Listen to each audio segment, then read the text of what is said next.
करते हो करो।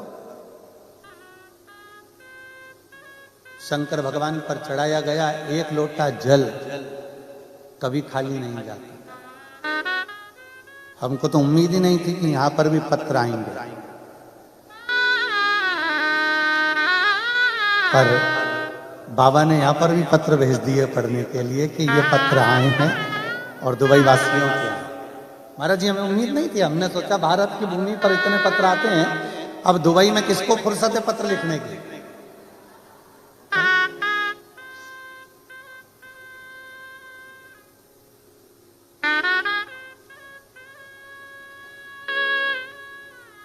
पर जब हम आ रहे थे तो हमने देखा कि फ्लाइट में बहुत सारी दीदियां कोई भोजन परस रही हैं, कोई बेटियां किसी को चाय दे रही है, किसी को कॉफी दे रही है। चीनी के और कांच के बर्तन थे। हमने मन में विचार करा, भारत से चलने वाली फ्लाइट में सारा भोजन चीनी और कांच में दो मना नहीं है, पर चाय और कॉफी और जूस मट्टी की कुल्हड़ में दो, क्योंकि जाते जाते भी कम से कम हमारे भारत की मिट्टी को चूमते हुए तो जाओगे। भारतीय अगर जाएगा तो कम से कम भारत की मिट्टी को चूमता चूमता तो जाएगा। देख रहे।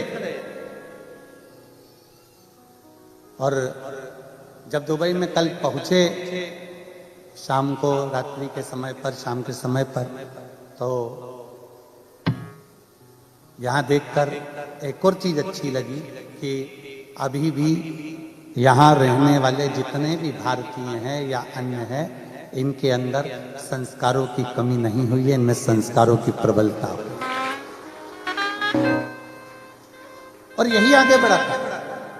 हमें अपने को आगे बढ़ाने के लिए दो चीजें मूल हैं, एक शिक्षा और दूसरा संस्कार। एक है हमारी शिक्षा और एक है हमारा संस्कार। आप अगर आगे बढ़ रहे हो, आप उन्नति की सीढ़ी पर चढ़ रहे हो, इसमें ऊपर चढ़ाने में किसी का भी हाथ नहीं है, केवल आपकी शिक्षा और आपके संस्कारों का, आपकी मेहनत का।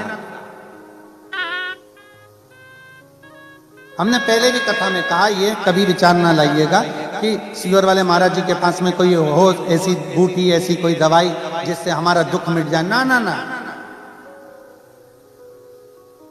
कर्म गति को काटने के लिए, अपने दुख को मिटाने के लिए आपको भी शंकर की शरण लेना पड़ेगी और हमको भी शंकर की शरण लेना पड़ेगी।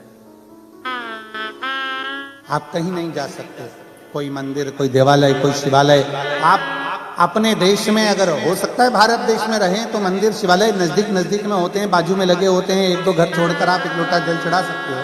पर यहां तो मंदिर, देवालय, शिवालय भी बड़ी दूर और आप जा भी नहीं सकते, तो कम से कम एक लोटा जल अपने ही बगीचे में, अपने ही घर के बाहर जो गमले में मिट्टी है, उस मिट्टी को थोड़ा सा ऊंचा उठाकर और एक लोटा जल अपने देवाधिदेव महादेव को भाव से श्री शिवाय नमस्तुभ्यम कहकर जब हम समर्पित करते हैं, तो मेरा ओघड़दानी, मेरा शंभु, मेरा त्रिकालदर्शी, मेरा कैलाशी अविनाशी उसको स्वीकार कर लेगा,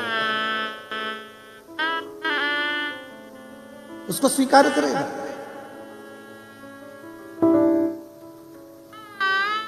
जरूरी नहीं कि आप मंदिर में पहुंचेंगे तो ही भगवान स्वीकार करेगा। आप हृदय से जहां बैठकर, जैसे बैठकर भगवान की रियल भक्ति को धारण करते हैं, शिव उसको स्वीकार करता है।